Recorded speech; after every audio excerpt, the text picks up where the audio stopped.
उस छोटी सी कोठरी में इंसानी जिस्म के टुकड़ों और हड्डियों के साथ ज्यादा देर रुक पाना कुणाल के बस का नहीं था। उस पर बेहोशी सी छाने लगी और चंद पलों में ही वो अपने होश खो बैठा। जब उसे होश आया तो उसने खुद को एक मेज पर बंधा हुआ पाया। कुणाल लकड़ी की एक बड़ी सी मेज पर किसी जानवर की तरह बंधा हुआ था।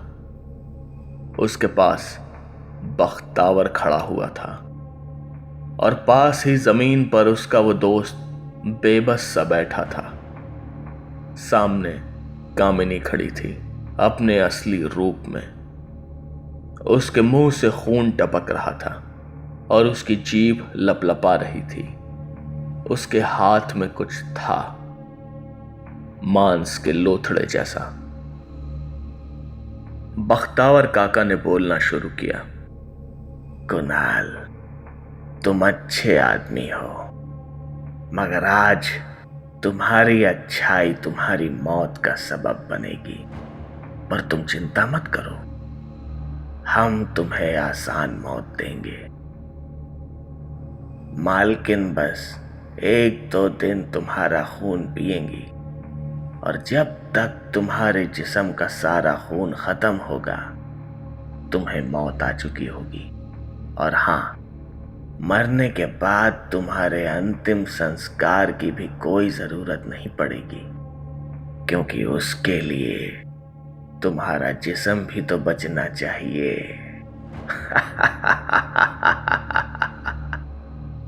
कुणाल चीखने लगा। मगर मैंने तुम्हारा क्या बिगाड़ा है?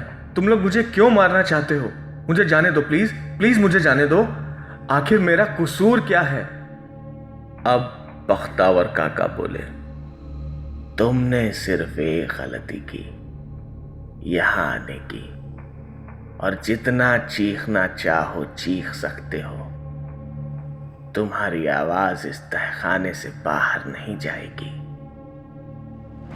कामिनी धीरे से कुणाल के पास आई और अपने पैने लंबे नाखून से उसकी कलाई पर एक खरोंच मारी। कुणाल की कलाई से खून की पतली सी धार बह निकली, मगर उसे बिल्कुल भी दर्द नहीं हुआ। कामिनी ने अपने होठ उसकी कलाई पर लगा दिए। थोड़ी देर में ही कुणाल ने अपने होश खो दिए। उसे जब होश आया तो वो वैसे ही बंधा पड़ा था और उस तहखाने में कोई नहीं था। अब तक शायद सुबह हो चुकी थी। कुणाल हार मानने वाला नहीं था और अपनी रस्सियां तोड़ने की पूरी कोशिश कर रहा था, मगर उस पर कमजोरी हावी हो चुकी थी। कुणाल को कोई और रास्ता नहीं सूझा तो उसने उस मेज को हिलाना शुरू कर दिया। वो कोशिश कर रहा था कि किसी तरह वो मेज गिरा दे और जमीन पर आ जाए। कुछ देर कोशिश करने के बाद आखिर उसने मेज पलटा ही दी और वो मेज सहित जमीन पर आ गिरा। कुणाल थक कर चूर हो गया था। वो कुछ देर वहीं पड़ा रहा। मेज गिर जाने की वजह से रस्सियां थोड़ी ढीली पड़ गई थीं। कुणाल ने अपने पैर को जोर का झटका दिया तो एक तरफ की रस्सी टूट गई। उसे थोड़ी हिम्मत बंधी। अब उसने दूसरे पैर की रस्सी तोड़ी और अपनी पूरी जान लगाकर एक झटके में ही उल्टा घूम गया। अब कुणाल को सिर्फ अपने हाथ खोलने थे। किसी तरह उसने अपने दांतों से एक एक करके अपने दोनों हाथों की रस्सियां काटी और एक तरफ गिर पड़ा। कुणाल बुरी तरह थक चुका था, मगर वहां से बाहर निकलने की उम्मीद ने उसका हौसला मजबूत कर दिया था। वो लड़खड़ाते हुए उठा और बाहर जाने का रास्ता ढूंढने लगा। उसे एक झिर्री से सूरज की रोशनी आती हुई दिखी। उसने ध्यान से देखा तो एक रोशनदान को लकड़ी के फट्टे लगाकर बंद किया गया था। कुणाल ने मेज पर चढ़कर उन फट्टों को तोड़ा और कांच तोड़कर उस छोटे से रोशनदान से बाहर निकल गया। कुणाल अब बाहर आ चुका था। सूरज की रोशनी देखकर उसे इतनी खुशी कभी नहीं हुई थी। मगर जिस उम्मीद से वो बाहर आया था वो ज्यादा देर नहीं टिक पाई। जिस इलाके को वो अब तक गांव का समझ रहा था वो कोई गांव नहीं बल्कि जंगल था। वहां दूर दूर तक किसी बस्ती तो क्या, एक अदद इंसान का भी नामो निशान नहीं था। रात में जो हवेली उसे बाहर से शानदार लग रही थी अब वो किसी बियाबान से कम नहीं मालूम पड़ रही थी। कुणाल का दिमाग चकरा रहा था। उसकी गाड़ी अब भी बाहर खड़ी थी मगर उसकी चाबियां उसके पास नहीं थी। वो बिना कुछ सोचे जंगल की ओर जाते एक पतले से रास्ते की तरफ दौड़ गया। वो रास्ते की परवाह किए बिना बस भाग रहा था और भागते भागते वो काफी दूर निकल आया था।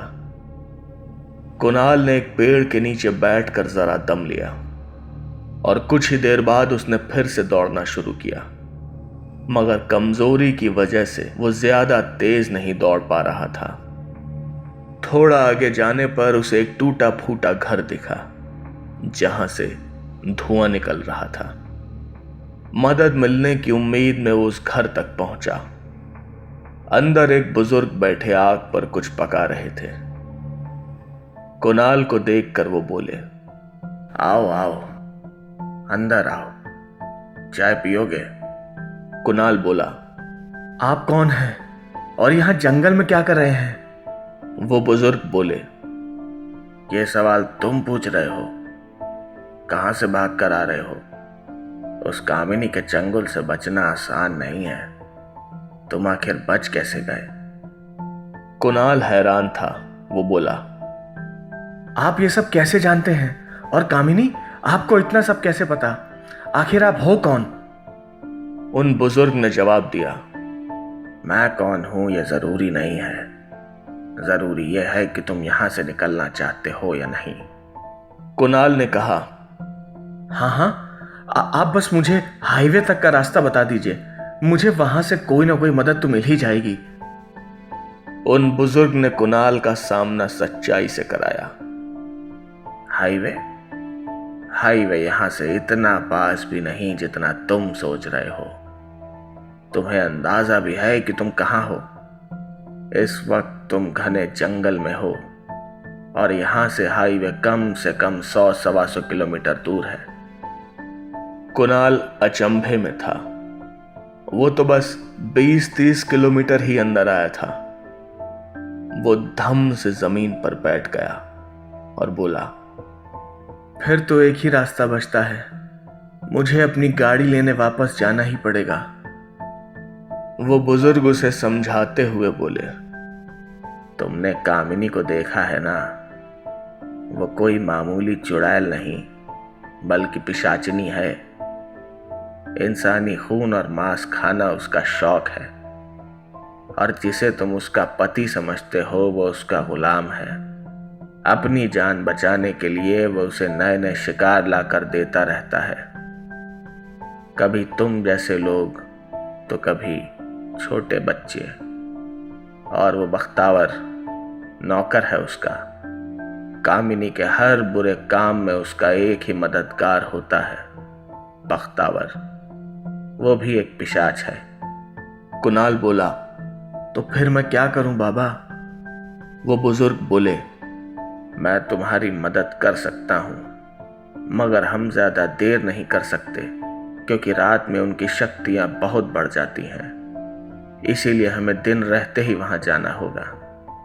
कुणाल बोला, मगर आप मेरी मदद क्यों कर रहे हैं? मैं तो आपको जानता भी नहीं। अब की बार बाबा कुछ नहीं बोले। उन्होंने कुणाल को चाय और 1-2 रोटियां खाने को दी। कुणाल ने कुछ देर झपकी ली और जब वो सोकर उठा तो दोपहर हो चुकी थी। वो बुजुर्ग भी पास ही बैठे थे। वो बोले, उठ गए तुम? बोलो, तैयार हो चलने के लिए? कुणाल डरते डरते बोला, हाँ हाँ, चलिए। अब बाबा बोले, देखो, मुझे यहाँ आसपास का पूरा रास्ता पता है, बस मेरे साथ साथ चलते रहना। दोनों चलते चलते काफी दूर आ गए थे मगर ये वो रास्ता नहीं था जिससे कुणाल वहां पहुंचा था। अचानक बाबा ने कुणाल को दबे पांव चलने का इशारा किया। दोनों धीरे धीरे चलते हुए हवेली के पीछे की तरफ आ गए। कुणाल ने हवेली को पीछे की तरफ से नहीं देखा था, मगर वहां का नजारा और भी भयानक था। वहां पास ही हड्डियों के ढेर पड़े हुए थे। न जाने उस पिशाचिनी ने अब तक कितने मासूम लोगों को अपना शिकार बनाया था। और अगर आज कुणाल वहां से नहीं भागता तो शायद उस ढेर में कुछ टुकड़े उसके भी होते।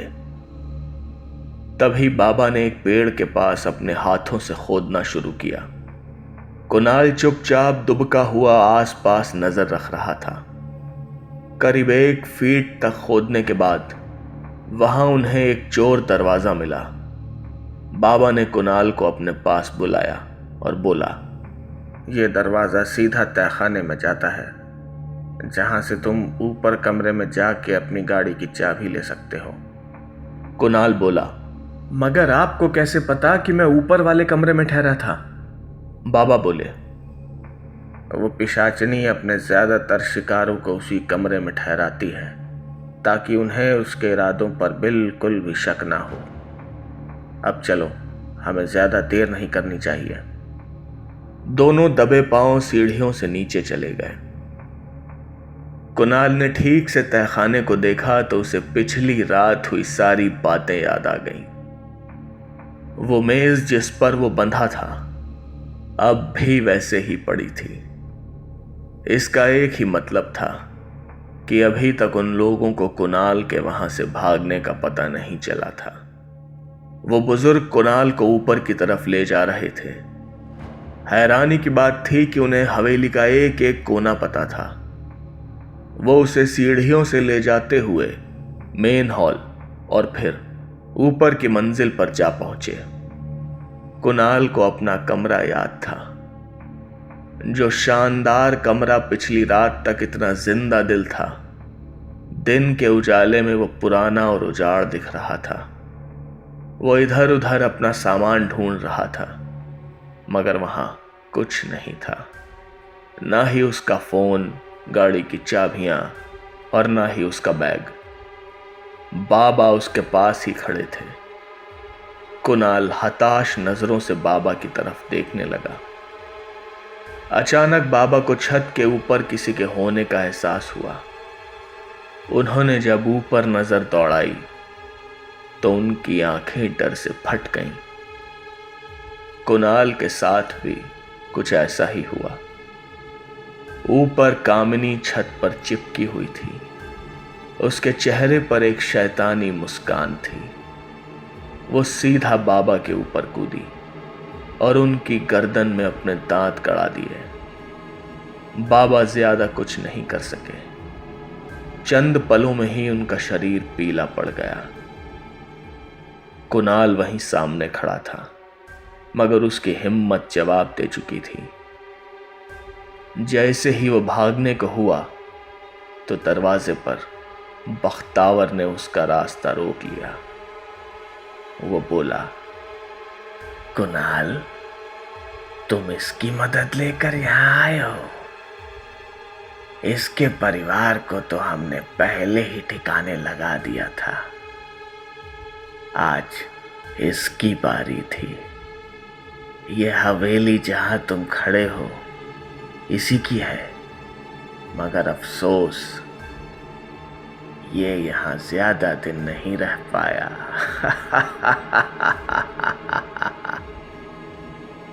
कामिनी के चेहरे के हाव भाव बता रहे थे कि उसे कुणाल को इस हालत में देखकर मजा आ रहा था। बख्तावर बोला, तुम यहां से निकल गए थे, मगर अपनी मौत ढूंढते हुए वापस आ गए। हम तुम्हें एक मौका और देते हैं। जाओ, भागो जहां भाग सकते हो। वो दोनों कुणाल के साथ खेल रहे थे। शायद उन्हें अपने शिकार के साथ खेलना पसंद था। कुणाल तेजी से कमरे के बाहर भागा। मगर उसे उस हवेली के बारे में ज्यादा नहीं पता था। वो बदहवासी में इधर उधर भागने लगा। वो एक लंबे से गलियारे से होता हुआ एक हॉल में पहुंचा। इधर उधर भटकने के बाद उसे नीचे की तरफ जाती हुई सीढ़ियां दिखीं।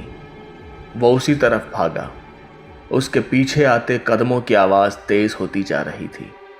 कुणाल पूरी जान लगाकर भाग रहा था। सीढ़ियों से उतरते ही वो सीधा नीचे जा पहुंचा। हवेली का मेन गेट उसके सामने था। बस चंद कदम और वो शायद अपनी जिंदगी की जंग जीत चुका होता। मगर कुणाल एकदम से ठिठक गया। उसके पीछे आती कदमों की आवाज अब नहीं आ रही थी। उसे शक हुआ तो उसने पीछे पलट कर देखा। पीछे बख्तावर खड़ा था, किसी जानवर की तरह, 4 पैरों पर। वो कुणाल पर छलांग लगाने के लिए बिल्कुल तैयार था। कुणाल की नजर सामने मेन गेट पर पड़ी तो वहां कामिनी खड़ी थी। बख्तावर ने उस पर छलांग मारी। पता नहीं कैसे, मगर कुणाल एक तरफ हट गया। उसे पता नहीं क्या सूझी कि उसने वहां पड़ी एक ईंट उठाकर और रोशनदान पर दे मारी। कांच टूटते ही अंदर सूरज की रोशनी पड़ी। रोशनी अंदर आते ही बख्तावर और कामिनी के चेहरे बदल गए। कुणाल रोशनी की उस लकीर के दूसरी तरफ खड़ा था। बख्तावर ने उसकी तरफ बढ़ने की कोशिश की, मगर वो रोशनी की उस लकीर को पार नहीं कर पाया। कुणाल को अब थोड़ी सी हिम्मत बंधी। उसने एक और ईंट उठाकर दूसरे रोशनदान पर दे मारी। अब कमरे में काफी रोशनी हो गई थी। कुणाल को भी खुद पर थोड़ा भरोसा हुआ। वो बोला, देखो, तुम मुझे जाने दो। मैं जानता हूं कि तुम लोग सूरज की रोशनी बर्दाश्त नहीं कर सकते। मुझे जाने दो। मैं तुम लोगों को कुछ नहीं करूंगा। उसकी बात सुनकर कामिनी जोर से हंसी। उधर बख्तावर बोला, इतना खुश मत हो। सूरज की रोशनी ज्यादा देर तक तुम्हें नहीं बचा सकती। कुछ ही देर में शाम होने ही वाली है। बस कुछ देर और फिर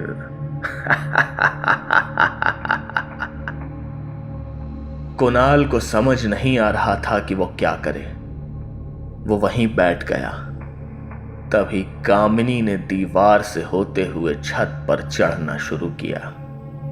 कुणाल उसे देखते ही समझ गया कि वो क्या करने की कोशिश कर रही थी। फिर भी वो अपनी जगह से नहीं उठा। कामिनी के ठीक उसके ऊपर पहुंचते ही वो लपक कर दरवाजे की तरफ भागा और एक ही झटके में दरवाजा खोलकर बाहर निकल गया। मगर अभी उसकी परेशानी खत्म नहीं हुई थी, क्योंकि उसके पास गाड़ी की चाबियां अब भी नहीं थी। उसने बिना ज्यादा दिमाग लगाए बस भागना शुरू कर दिया। कुछ देर भागने के बाद ही उसका दम फूल गया। कुणाल जमीन पर बैठ गया। कुणाल ने सर उठाकर दूर आसमान में देखा। सूरज ढल रहा था और उसके साथ साथ उसके जिंदा रहने की उम्मीद भी। आगे कुणाल के साथ क्या हुआ ये मैं नहीं जानता, पर उसके साथ जो भी हुआ वो नहीं होना चाहिए था। गुड़गांव जैसे एक बड़े शहर में रहने वाले उस निर्दोष इंसान और शायद उस जैसे कईयों ने मरने से पहले ये जरूर जान लिया था कि भूत होते हैं।